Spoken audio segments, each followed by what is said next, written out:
Evangelho de João, capítulo 13, versículos 1 a 20, diz: Ora, antes da festa da Páscoa, sabendo Jesus que era chegada a sua hora de passar deste mundo para o Pai, tendo amado os seus que estavam no mundo, amou-os até o fim.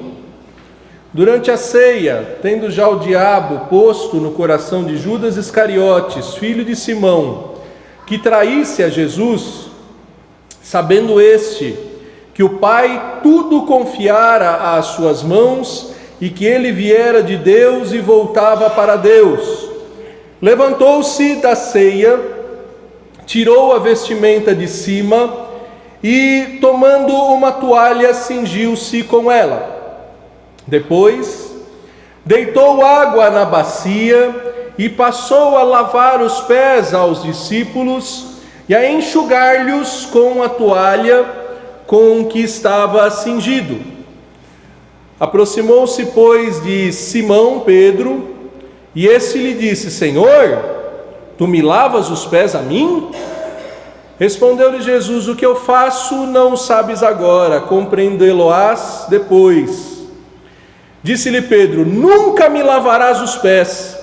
Respondeu-lhe Jesus: se eu não te lavar, não tens parte comigo. Então Pedro lhe pediu: Senhor, não somente os pés, mas também as mãos e a cabeça. Declarou-lhe Jesus: quem já se banhou não necessita de lavar senão os pés. Quanto ao mais, está todo limpo.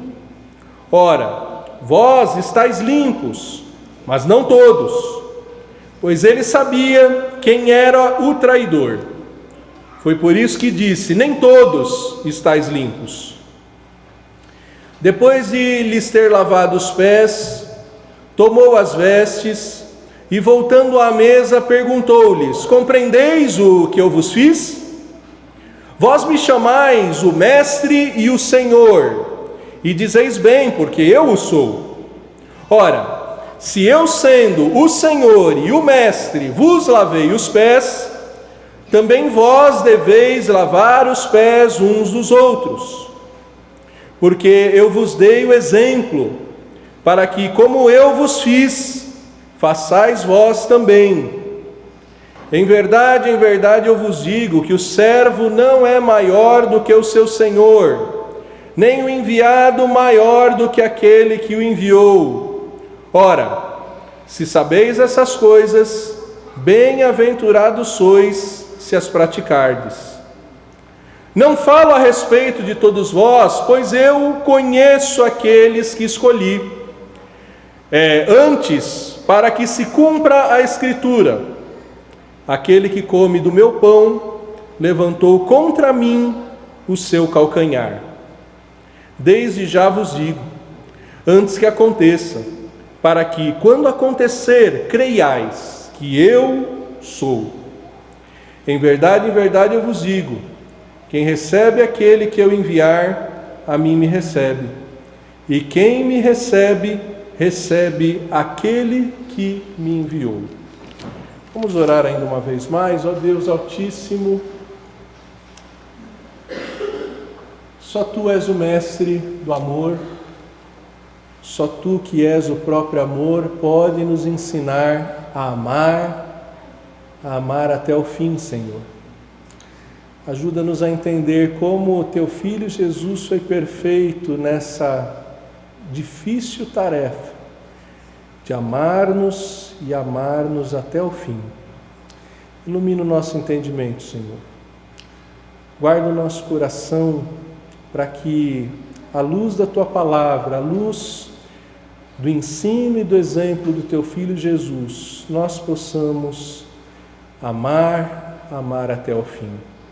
Assim nós te pedimos e te agradecemos no nome do Senhor Jesus. Amém. Não sei se as crianças vão descer, alguém vai descer com as crianças. Fim de curso, fim de carreira, fim da missão. Como manter o alto nível quando a missão está no fim? Como manter o padrão alto nas últimas lições, nas últimas aulas do curso? Como manter o alto nível já quando a carreira está terminando? O texto que nós lemos mostra que Jesus estava bem consciente que era chegada a sua hora de partir. Dos capítulos 13 agora até o 17, são narrativas das últimas horas do Senhor Jesus. Realmente da sua partida, da sua despedida, do seu fim. E como manter o alto nível, sabendo que os seus inimigos já tinham preparado toda a cilada, toda a armadilha para o levá-lo até a morte humilhante, morte injusta, morte de cruz. Nós lemos em João 11, de 53 a 57, que desde aquele dia resolveram matá-lo, de sorte que Jesus já não andava publicamente entre os judeus, mas retirou-se para uma região vizinha ao deserto, para uma cidade chamada Efraim, e ali permaneceu com os discípulos. Estava próxima a Páscoa dos judeus, muitos daquela região subiram para Jerusalém antes da Páscoa para se purificarem. Lá procuravam Jesus e, estando eles no templo, diziam uns aos outros: que vos parece? Não virá ele à festa? Ora, os principais sacerdotes e os fariseus tinham dado ordem para, se alguém soubesse onde ele estava, denunciá-lo a fim de o prenderem. Como manter o alto nível, como manter o amor sincero, sabendo que já estava sendo tratado como um foragido, como um criminoso, como um perseguido. E pior, como manter esse amor, se lá fora os inimigos estão com tudo preparado para condenação injusta na cruz, e dentro da sala os seus amigos já estão num espírito de rei morto, rei posto. Já estão num espírito de disputa para ver qual vai ser o sucessor. A gente pode ler sobre isso em Lucas 22, que narra exatamente o mesmo momento daquela ceia que antecedeu o dia da crucificação do nosso Senhor. Lucas 22, versículo 24. Lucas 22, versículo 24, diz: suscitaram também entre si uma discussão sobre qual deles parecia ser o maior. Discussão que não era só ali nas últimas horas que acontecia. Se você vai em Lucas capítulo 9, versículo 46, isso já era um assunto recorrente. Lucas capítulo 9, versículo 46, diz: levantou-se entre eles uma discussão sobre qual deles seria o maior. Lá fora, os inimigos combinando a sua destruição. Dentro da casa, os amigos já combinando qual devia ascender, já que o chefe era um caso perdido mesmo, já não tinha volta. Como amar? Como amar até o fim nesse contexto? Só aquele que é o próprio amor pode demonstrar como ele pôde amar até o fim, como diz o texto. A primeira atitude desse amor que amou até o fim foi o serviço humilde. Como amar até o fim? Servir humildemente. A humildade de Jesus é demonstrada aqui não só nos versículos 4 e 5, quando literalmente ele assume a função do servo mais imprestável das casas, mas com o que antecede, mostrando que ele tinha plena consciência de quem ele era e de com quem ele estava lidando. O versículo 2 diz que foi durante a ceia, já quando o diabo tinha colocado no coração de Judas o projeto de traição. O projeto de traição já estava num daqueles a quem ele ia se debruçar para lavar os pés e para enxugar. Mas não apenas essa consciência que o Senhor Jesus tinha, e o versículo 18 nos dá essa certeza, porque lá no versículo 18 ele diz: eu não falo a respeito de todos, porque eu conheço aqueles a quem eu escolhi, e eu sei quem é aquele que põe a mão no pão comigo, mas vai me ferir com o calcanhar. Ele já tinha essa consciência, automaticamente, como ele tinha a certeza de que o Pai lhe tinha dado todas as coisas e que ele estava indo para o Pai. Ele tinha a garantia de que estaria de novo com o Pai.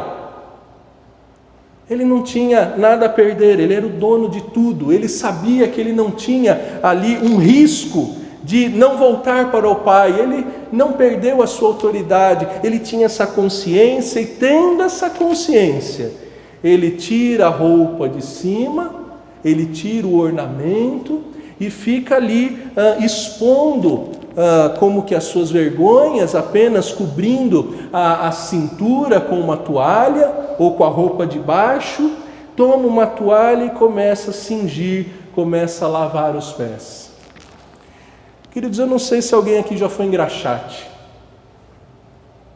mas eu me lembro quando eu era pequeno que meu pai queria me ensinar que realmente as coisas não vinham fácil, que tudo nessa vida tem um preço. E cedo ele fez um trato comigo: olha, se você engraxar os meus sapatos, eu te dou alguns trocados. Ele podia dar tudo de graça. Quantas vezes? Sim, meu pai tinha chulé. E eu engraxava aquele sapato. Eu louvo a Deus porque Ele me ensinou um pouco de humildade desde cedo. E sempre quando eu peço para alguém engraxar os meus sapatos, eu me sinto constrangido em ver alguém ali esfregando meus pés, os meus sapatos. Realmente até hoje, queridos, essa função não é uma função das mais disputadas, das mais nobres. Era exatamente o que Jesus estava fazendo naqueles dias. Era comum, ao ser recebido nas casas, o escravo mais imprestável, porque os mais fortes estavam no serviço pesado lá fora, os mais hábeis estavam cuidando das coisas da cozinha, e aquele escravo meio sem função era aquele que o dono da casa mandava buscar a bacia, mandava buscar a toalha e começava a lavar os pés das visitas, porque elas vinham de sandálias, por caminhos empoeirados. Isso era uma prática.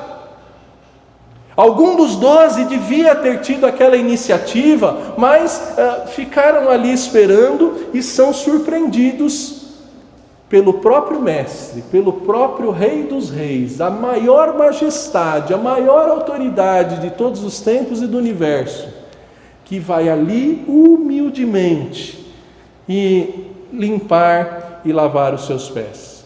Jesus sabia que ele tinha direito a ter os pés lavados em vez de lavar. Se você ler, por exemplo, lá em Lucas 7,36, veja comigo. Lucas 7,36.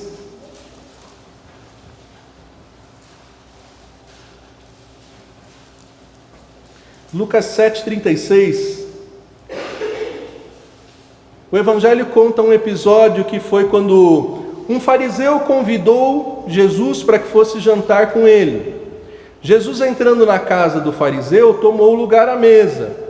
Versículo 38. Estando por detrás aos seus pés, chorando, regava-os com suas lágrimas e os enxugava com os próprios cabelos, e beijava-lhe os pés e os ungia com unguento. Versículo 44 em diante. Voltando-se para a mulher, disse a Simão: vês esta mulher? Entrei em tua casa e não me deste água para os pés. Esta, porém, regou os meus pés com lágrimas e os enxugou com seus cabelos. Não me deste ósculo, ela, entretanto, desde que eu entrei, não cessa de me beijar os pés. Não me ungiste a cabeça com óleo, mas esta com bálsamo ungiu os meus pés. Então Jesus diz para aquele Simão: olha, você devia ter providenciado o meu lava-pés. Não essa mulher, ela está fazendo muito mais do que você devia ter feito. Jesus que mais de uma vez teve os seus pés lavados, com lágrimas, com perfumes, teve os seus pés enxuto com a cabeleira longa de mulheres devotadas. Ele agora é quem lava os pés, ele agora é quem enxuga os pés, ele agora é que demonstra a sua humildade. Querido, só sendo bem humilde para conseguir amar até o fim. A arrogância, a soberba sufoca o amor. Alguns relacionamentos acabam porque não há humildade. Alguns casamentos acabam porque não há humildade. Às vezes eu vejo aqueles moradores de rua lá no centro de São Paulo e eu sei que muitos deles não voltam para suas casas porque não têm humildade para pedir perdão para algum parente que eles ofenderam, que eles brigaram, que eles defraudaram. Lá no Atende a gente já conversou com alguns deles e é assim. A falta de humildade destrói relacionamentos, mas quando há o serviço humilde, o amor dura até o fim.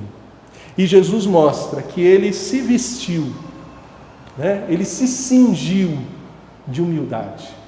1 de Pedro 5,5 dá um conselho.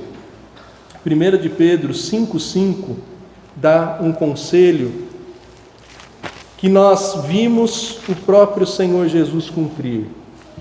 Ele diz: rogo aos jovens, sede submissos aos que são mais velhos, outrossim no trato de uns com os outros, cingindo-vos de humildade, porque Deus resiste aos soberbos, contudo, aos humildes concede a sua graça.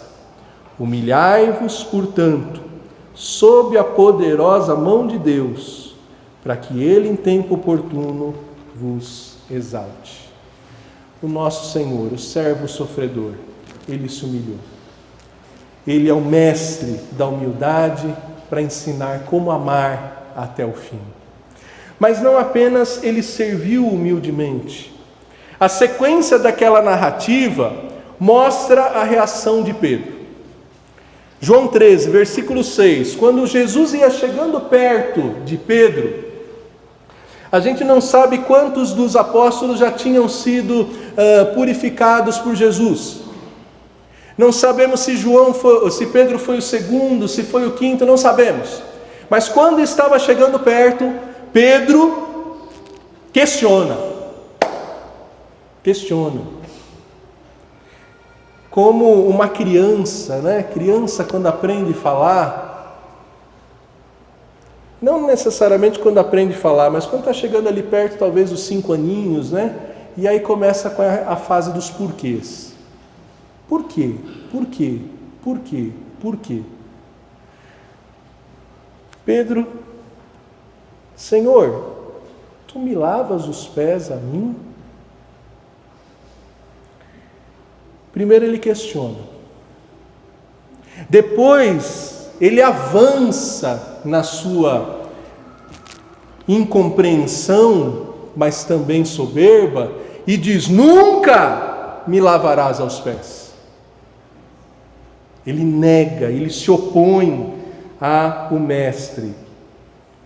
E aí Jesus fala: olha, se eu não te lavar, você não tem parte comigo. Aí ele vai para o outro extremo: não, Senhor, então não é só o pé não, é o corpo inteiro.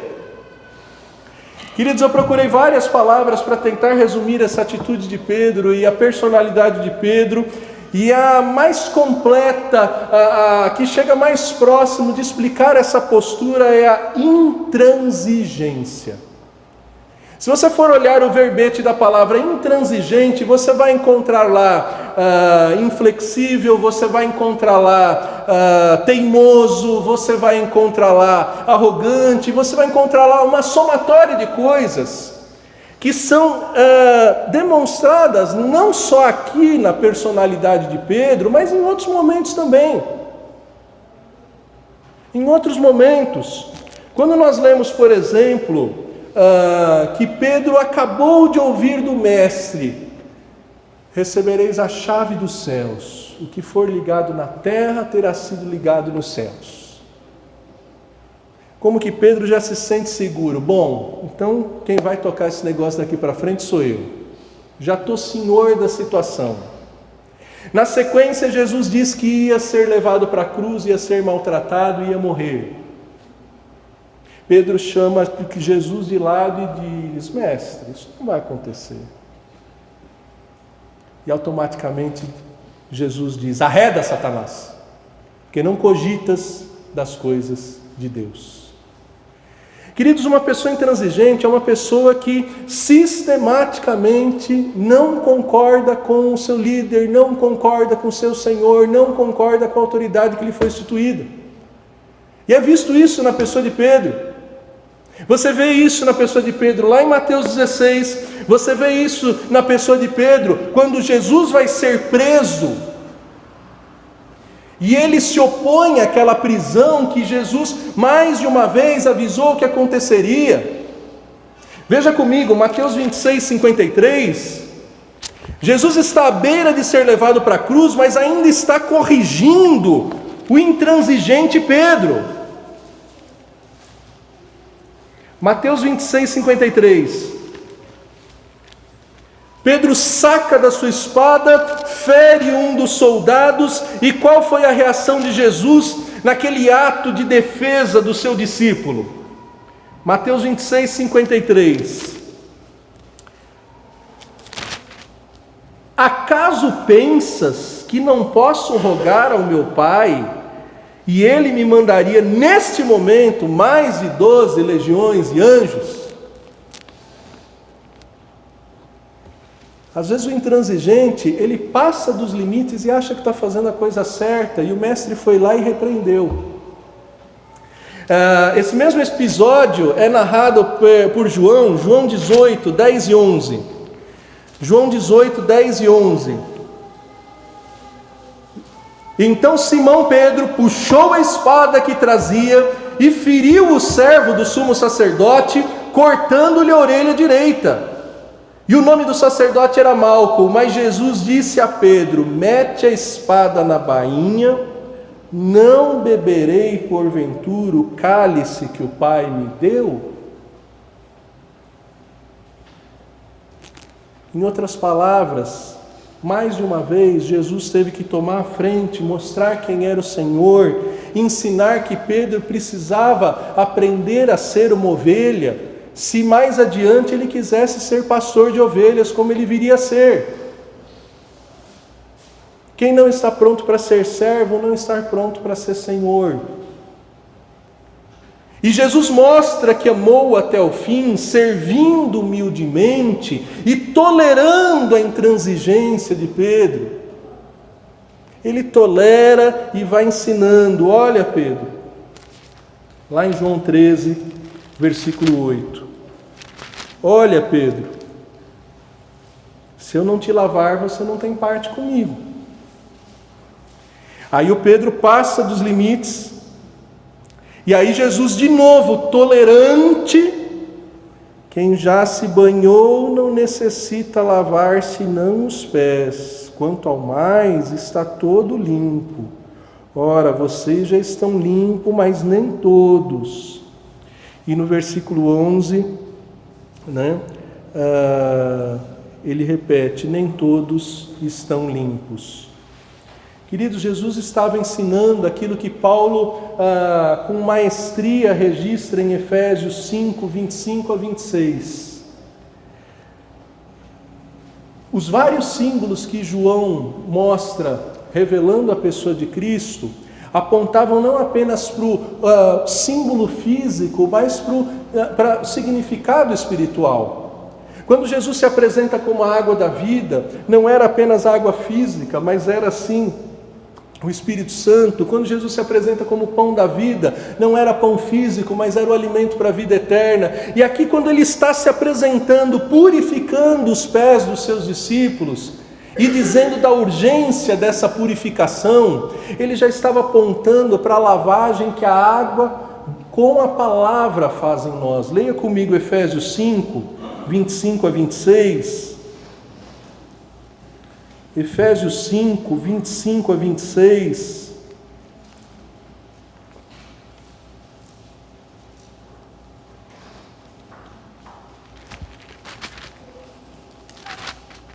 Efésios 5, 25 a 26 diz o seguinte: Maridos, amai vossa mulher, como também Cristo amou a igreja e a si mesmo se entregou por ela, para que a santificasse, tendo-a purificado por meio da lavagem de água pela palavra. Era disso que Jesus estava explicando para Pedro. Pedro, não precisa lavar o corpo inteiro, não. A mensagem está sendo gravada, eu fico com medo, mas a gente perde a postagem, mas não perde a ilustração. Parece que Pedro era meio batista, né? Queria bastante água. E Jesus estava falando: Pedro, seja presbiteriano, só um pouquinho de água já resolve o assunto. Queridos, a gente precisa entender que muitas vezes não é a quantidade, é a qualidade. A gente precisa entender que muitas vezes não é o espetáculo, mas é a obediência. A gente precisa entender que muitas vezes não é do nosso jeito, é do jeito de Jesus. Pedro foi muito intransigente, mas só ele? Esse título de intransigente cabe em mim, cabe em você? Todo filho de Adão e Eva é teimoso, passa dos limites diante da autoridade máxima constituída, e é conosco que Jesus tolera e trata, mesmo quando a gente é intransigente. E ele nos ensina que se realmente vamos amar, nós vamos ter que tolerar os mais fracos, os mais débeis, como muitas vezes somos cada um de nós. Romanos capítulo 15, versículo 1 a 5 diz: Ora, nós que somos fortes devemos suportar as debilidades dos fracos e não agradar-nos a nós mesmos. Portanto, cada um de nós agrade ao próximo no que é bom para edificação. Porque também Cristo não se agradou a si mesmo, antes, como está escrito: as injúrias dos que o ultrajavam caíram sobre mim. Pois tudo quanto outrora foi escrito, para o nosso ensino foi escrito, a fim de que pela paciência e pela consolação das Escrituras tenhamos esperança. Ora, o Deus da paciência e consolação vos conceda o mesmo sentir uns para com os outros. Se você quer amar até o fim, se prepare para tolerar intransigentes, tolerar aqueles que são débeis, que são fracos, que, como Pedro, sempre tem um caminho melhor, sempre tem uma sugestão, nunca estão satisfeitos com a proposta do mestre, com a proposta do líder. Todos temos que lidar com intransigentes. Pais, mães, às vezes têm que lidar com filhos que não admitem o projeto, o alvo, a lição que é dada. Professores, eu fico imaginando, ter uma classe de 40 alunos. Professor que tem um aluno igual Pedro, imagina a luta que é. Sempre quer dar a última palavra, sempre quer falar algo mais. Imagina, Então todos temos sempre oportunidades de imitar o mestre, que tolerou o intransigente Pedro. Jesus demonstra o seu amor até o fim, servindo humildemente, tolerando a intransigência ensinando por modelo, um ensino exemplar. Ele foi advertindo Pedro: Pedro, você não vai compreender agora. Versículo 7 de João 13. No versículo 12, que a lição já está dada, aí sim ele, como melhor mestre, como o pai da melhor pedagogia, ele chama a atenção da classe no versículo 12 e diz: vocês compreenderam o que eu fiz? Ele sabia que o ensino era profundo demais para que sem uma explicação todos entendessem. E aí no versículo 13 e 14 ele explica: vocês me chamam de mestre, e de fato eu sou mestre e Senhor. E se eu sou mestre e sou Senhor, vos dei o exemplo, vocês têm que praticar. Queridos, para amar até o fim, é necessário ensinar e ensinar de modo exemplar, de modo modelo. O pai que quer amar um filho até o fim, ele tem que ensinar até que o filho comece a o imitar. A mãe que quer ensinar um filho até o fim, ela tem que dar lições que essa filha, esse filho, comece a copiar. Os mais recentes estudiosos da pedagogia, eles concordam com o que esse texto mostra, que você parte desde a incompreensão, da completa ignorância do aprendiz, e leva ele até o ponto que ele consegue praticar aquilo que foi ensinado. Senão não é bom ensino, senão não é boa pedagogia. Quando uma classe toda repete de ano, muitas vezes não é porque os alunos são incompetentes, é porque o professor não ensinou direito.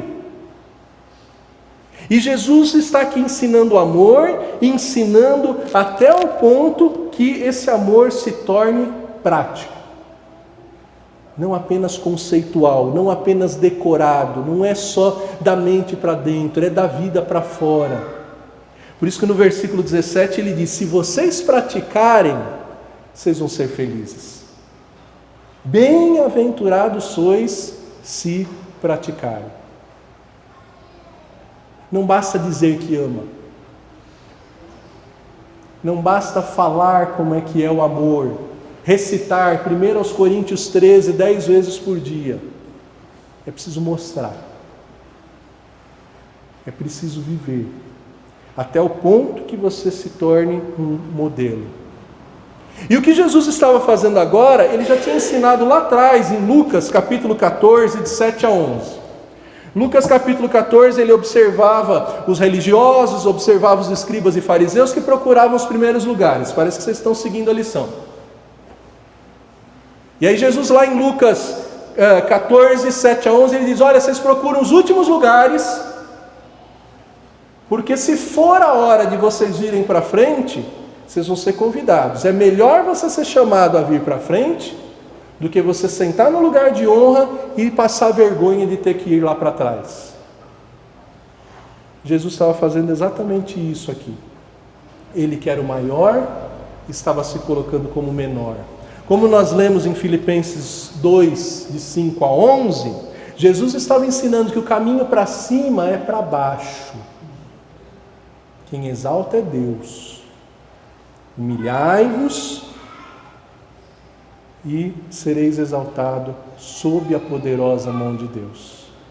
O problema é que a gente confunde ou é contaminado por aquele que usurpou o lugar de Deus, e quer sempre os primeiros lugares, quer sempre os lugares de honra. Mas você precisa dar exemplo.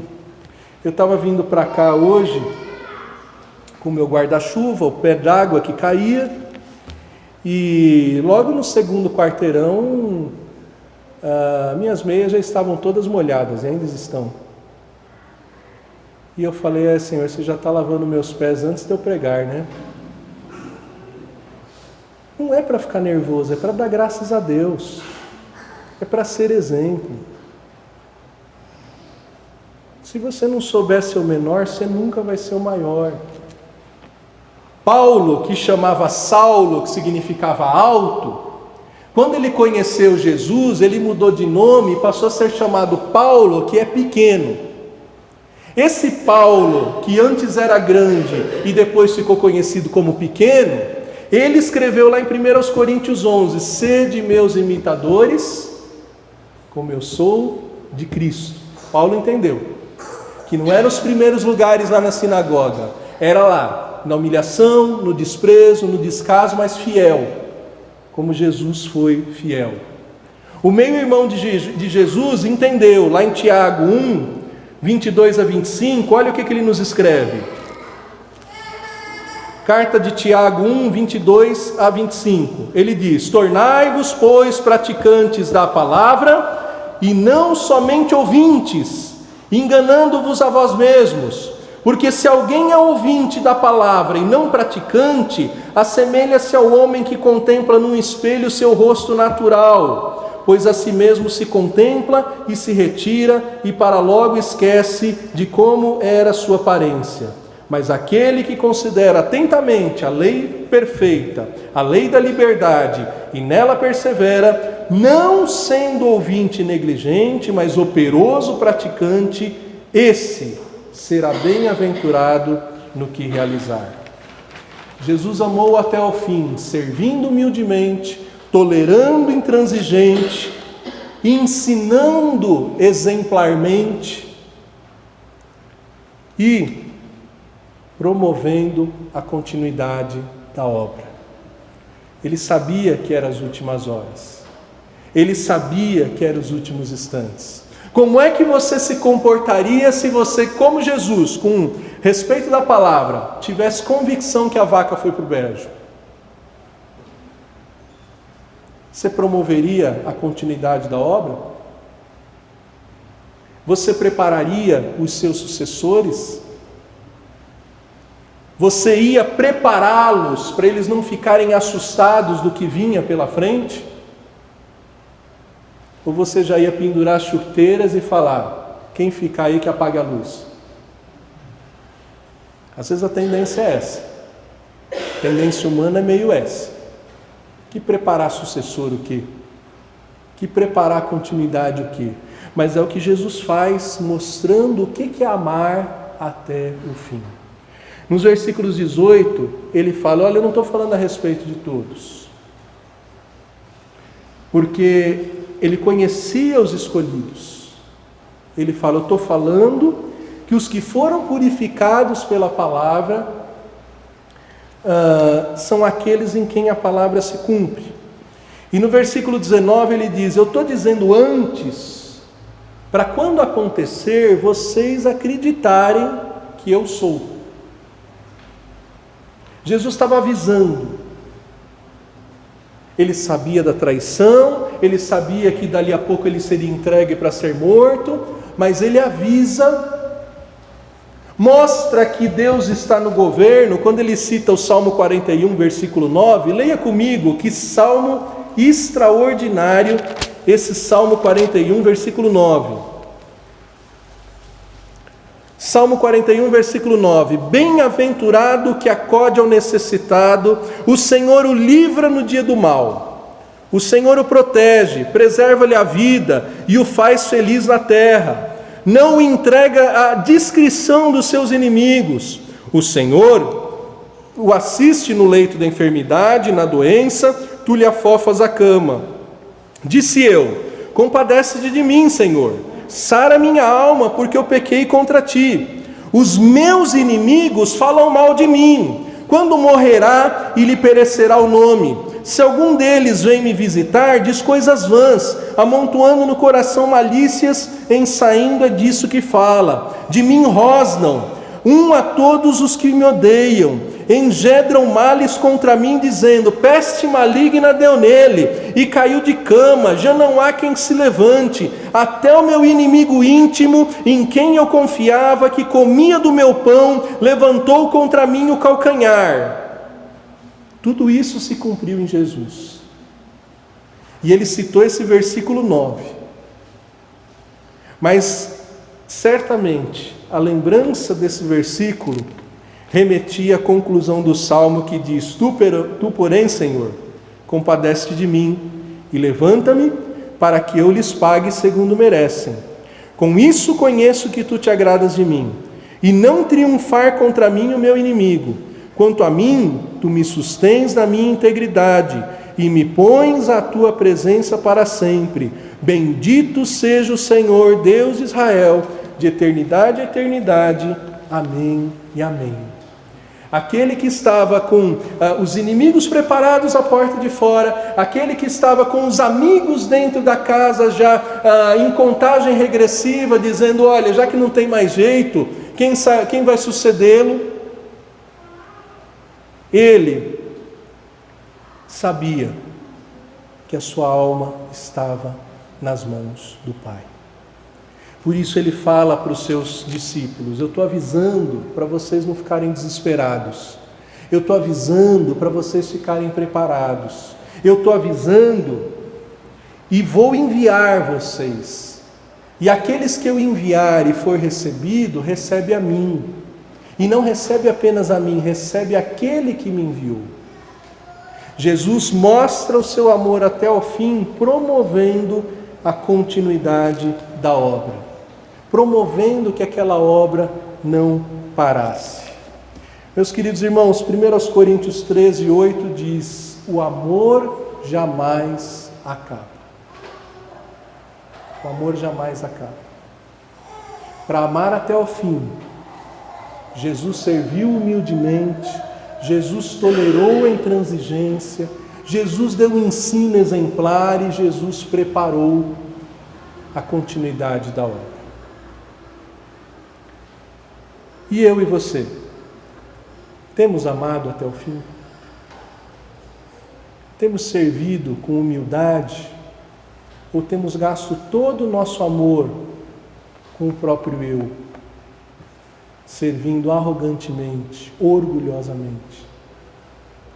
Nós estamos prontos para amar até o fim? Ou quando surgir a primeira discordância, quando surgir o primeiro filho rebelde, quando surgir o primeiro aluno teimoso, você já vai jogar tudo para cima e desistir? Eu e você temos sido exemplo de amor? As pessoas imitam você na sua prática de amor ao próximo? Eu e você nos sentimos insubstituíveis, indispensáveis? Ou estamos preparando outros para dar continuidade na obra que Deus nos confiou? As multinacionais já descobriram isso há muito tempo. Em geral, na multinacional só é promovido para um cargo acima aquele que preparou o seu antecessor. Se você não acordar amanhã, tem alguém preparado para dar continuidade na obra cristã que Deus te confiou? Você está preparado para abandonar o posto e deixar que Jesus conduza a obra sem você? Eu creio que eu estou.